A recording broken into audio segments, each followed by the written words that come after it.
ẹja gbọ́dọ̀ bàbá kí ó gbàgòdì ilẹ̀ kan sí kí wọ́n á béèrè tí mo fẹ́ béèrè lọ́wọ́ wọn. gbogbo tí ń pariwo lórí ọ̀rọ̀ olóòlù nìbàdàn ṣé bó lóòlù ṣe jáde tẹ́lẹ̀ ní jáde nísìnyí àìmọye ọdún ìbílẹ̀ tó ti kú tẹ́lẹ̀tẹ́lẹ̀ tó jẹ́ pé ilẹ̀ jì tẹ́ ẹ rò pé ẹgbẹ́ ju àwọn bàbá tí wọ́n mánéjì fún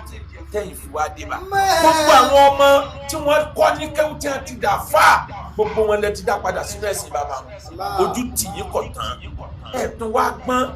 ẹ̀ ronú ẹ̀ kàn tó ń trade blame. ṣe rí bí ọ̀rọ̀ bàbá kí ó gbàgòdì yìí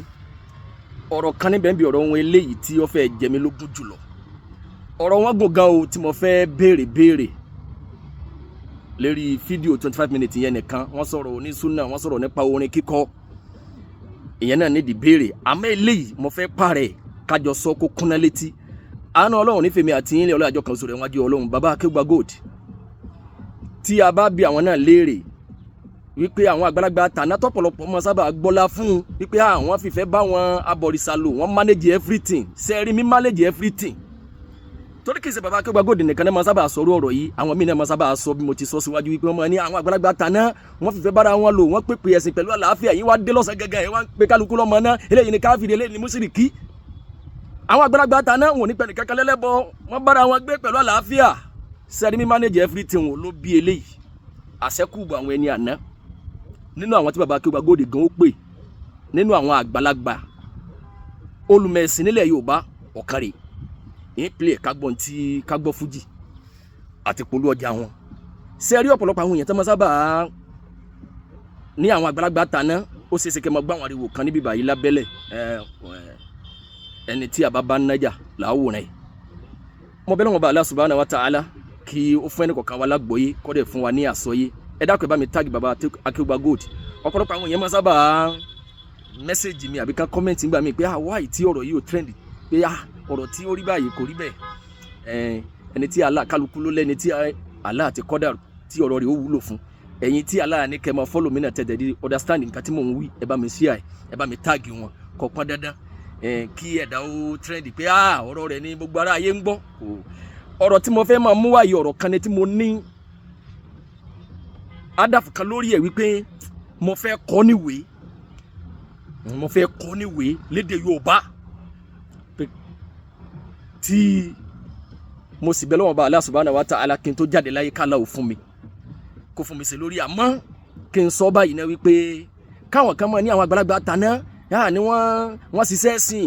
lódodo ọlọ́bẹ̀ sin ọlọ́bẹ̀ kọ́bẹ̀ ló ṣe bẹ́ẹ̀ lẹ̀ di òun bí ó bá sáwọn àgbàlagbà tàná Islam àwa yìí ò ní dé bá àmọ́ ṣe gbogbo wọn ni ọ̀pọ̀lọpọ̀ àwọn èèyàn àwọn àgbàlagbà tàná yẹn ni wọ́n ṣe wọn bá tí Allah fún wọn lágbọ́yé mọ́ wọ́n ṣe pẹ̀lú òdodo gbogbo àwọn tí wọ́n ṣe níbàámu Allah bá wa foríjì wọn bá wa kẹ́ àwọn tí wọ́n ṣàṣìṣe àwọn tí wọ́n finú fẹ́ dọ̀ bà nǹkan jẹ́ àmọ́ ọ̀pọ̀lọpọ̀ àwọn èèyàn tí wọ́n sábà sọ̀rọ̀ àwọn àgbàlagbà tàná yẹn òun ló bí eléyìí torí pé Allah subhanahu wa ta'ala ó ti jóye wa a'udhu billahi minash shaitani rajim wa kadhalika ma arsalna min qablika fi qaryatin min nadhirin illa qala mutrafuha inna wajadna abana ala ummatin wa inna ala azarihim muqtaduna Allah ní iri Ànábì sallallahu alaihi wasallam kọ́ ló jíṣẹ́ tó ń kọ́kọ́ náà sáyé òun ti kọ́kọ́ ráwọn òjíṣẹ́ síwájú tiẹ̀ illa qala mutrafuha àyàfi káwọn ọ̀tọ̀nkùlú èèyàn nínú ìlú yẹn àwọn aláṣìkí àwọn tó wọn Ọlọ́run gbọ́lá fún àwọn èèyàn ńlá àfi kí wọ́n fún àwọn òjíṣẹ́ tó ń bá rán sí wọn lésì wípé inna wajadina abana ala ummatin bàbá wa la gbélékè gbogbo àwọn tẹ́ bá fẹ́ máa sọ fún wa pé Ànábì wí sallallahu alaihi wasallam àdìsí kan bàbá wa lọ̀gá bí àwọn eléyìí wa inna ala azarihim muqtadun orí pa wọn lásì máa tọ̀ kílẹ̀ rí orí pa àwọn kan nìyẹn bàbá Akeugba Gold ìbéèrè tí mo fẹ́ kó jẹ jáde ń bẹ̀ yẹn ni wípé kájọ sọ kó kílẹ̀ wípé tá a bá ní àwọn àgbàlagbà tàná bí ìgbà tó jẹ́ pé wọ́n ṣe é tán bí ìgbà tó jẹ́ pé gbogbo wọn ni wọ́n ṣe níbàámu bí ìgbà tó jẹ́ pé n tá à ń rán lẹ́nì ẹnu ẹ̀ láwa ń tó pé tí mo sọ síwájú ọ̀rọ̀ ni wípé mo ní ǹjẹ́ wòye sí wípé irọ́ ẹ̀tàn ni wọ́n fi pe Yorùbá ọ̀pọ̀lọpọ̀ Yorùbá sínú Islam wọ́n lọ ìṣòro wọn mọ́ ẹ̀sìn Islam wọ́n tàn wọ́n gbà wọ́n wá gba nǹkan tí wọ́n ń ṣe bọ̀ lọ́wọ́ wọn wọ́n wá ń fi àrọ́dà nílànà tẹ̀sìmọ́ fẹ́ fi rọ́pò ẹ̀ fún wọn. Yorùbá sì ní ilé tá a bá fi rọ́pò èrì ní òwò. Bí rọ́bà gbéra ti rìn lógún ọdún òdodo ó bá a ní ìrìn oṣù kan òdodo ń bọ̀ wá borí irọ́. Gbogbo àwọn tí wọ́n jáde lẹ́ni tí wọ́n ń sọ̀rọ̀ ní lágbègbè ẹ̀sìn Baba Akeugba Gold tá a bá ní ká béèrè àwọn ẹni àná àwọn àgbàlagbà tí wọ́n ti lọ́hùn wọ́n ṣiṣẹ́ lóòótọ́ wọ́n gbìyànjú bá láti fún ọ̀pọ̀lọpọ̀ wọn bó ti fún wọn mọ̀mọ́ àmọ́ walakin aktharuhum yad'una an-nasa ila al-islami bit-tariqil ghururi. Ọ̀pọ̀lọpọ̀ wọn ni wọ́n pèpè ẹ̀sìn pẹ̀lú ìlànà ìtẹ́jẹ́. Ntí Islam mú wá ọ̀pọ̀lọpọ̀ wọn òun kọ́ ni wọ́n fi pèpè ètí wọ́n bá lọ́wọ́ wọn ni wọ́n pa lójúdà wọ́n fi jẹjà wọn àṣírí wá tú. Bàbá tí eléyìí ẹja jọ gbọ́rọ̀ rẹ̀ ẹja gbọ́ fújì díẹ̀ ẹja gbọ́ fújì díẹ̀ kọ́mọ́dà yìí gbà pé ẹja gbọ́. níwèrè àsìkò tèmi màlúù bàbá olódodo èyí tó bá wù yín ní kẹsàn-án ìlà yìí àdáwò ṣéwú jami òkú lálá o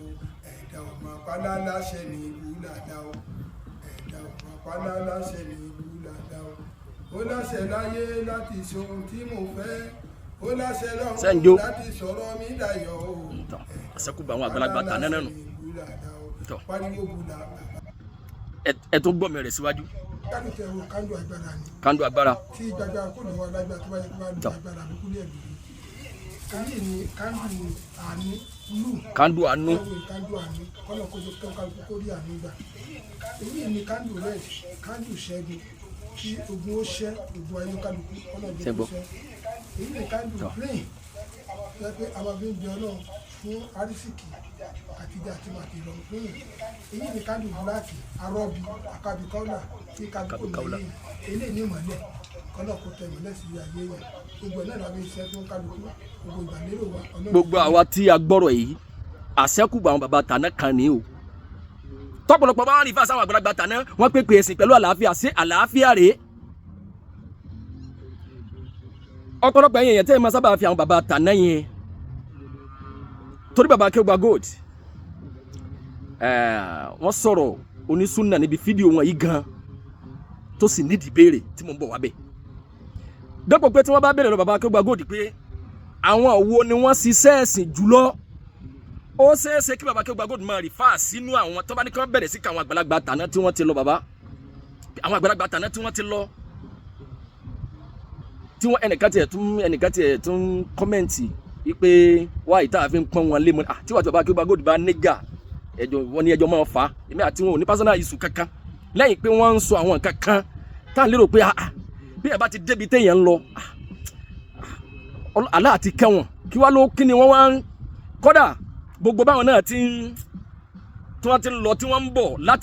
láti máa sáà fi láì fi àwa mùsùlùmí àbí ìbátan ipá wa là ń ṣàìdá síbẹ̀síbẹ̀ àwọn ọmọ abọ̀rìṣà yìí gan wọ́n ń kó rọ́ọ̀dù fún wọn mò ń gbé fídíò ẹ̀ náà bọ̀ wípé tọ̀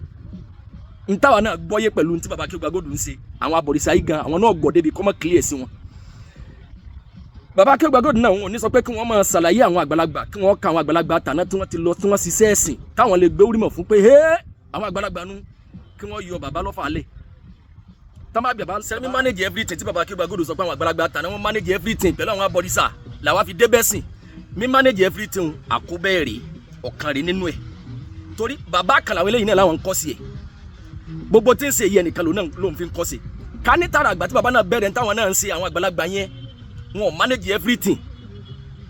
wọn lè ṣe nǹkan ló lè mú kárí pé ntẹ́lẹ̀ ìpìlẹ̀ yìí kọ́ lọ o ìlànà ẹ̀sìn kọ́ ìmúra rẹ̀ yìí ìṣe rẹ̀ yìí kọ́ lọ nílànà ẹ̀sìn o àmọ́ síbẹ̀síbẹ̀ wọn manage everything wọn fi rún wọn mọ́ tábà ń ka àwọn wàlíì Ọlọ́run lẹ́ni Baba Akeugba Gold gan ní ṣe wọn gbọ́dọ̀ má ká wọn kún wọn wọn mọ̀ pé àwọn ọmọ wọn àwọn èèyàn jáde tiwọn ṣèṣe sí i ṣẹlẹ̀ yìí lọ ọ̀pọ̀lọpọ̀ àwọn àgbàlagbà tà náà tí wọn ò lè sọ pé tí bàbá yìí ṣe àkọ́ lọ nílànà ẹ̀sìn eléyìí èsì lànà mùsùlùmí kódà kí wọ́n fọgbọ́n wí láwùjọ bí tán bá ti ń ṣe ìdánilẹ́kọ̀ọ́ pé èèyàn wà kan báyìí tí máa ṣe báyìí nǹkan tí máa ṣe báyìí kódà ẹ lè rí tí ó dé nǹkan báyìí má kíní kan ó bal huwa jununun min jununihi lọ́ba tán síbẹ̀ lẹ́ni tó bá ń sírò wọn mọ́nú àwọn àgbàlagbà kan àwọn àgbàlagbà ní tí wọ́n kọ kalẹ̀ ńlá mọ̀ lókè àwọn àgbàlagbà tí wọ́n jọ lo ayé ńgbà táwọn ń ṣiṣẹ́ mímọ́ ní tí wọ́n fi ròyìn wọn rèé kí ni azadu wọn nínú ẹ̀sìn kí ni tíra tí wọ́n kọ kí lọ́rọ̀ wọn gan tá a lè gbọ́yé tó ṣàǹfààní fún wa nínú ẹ̀sìn.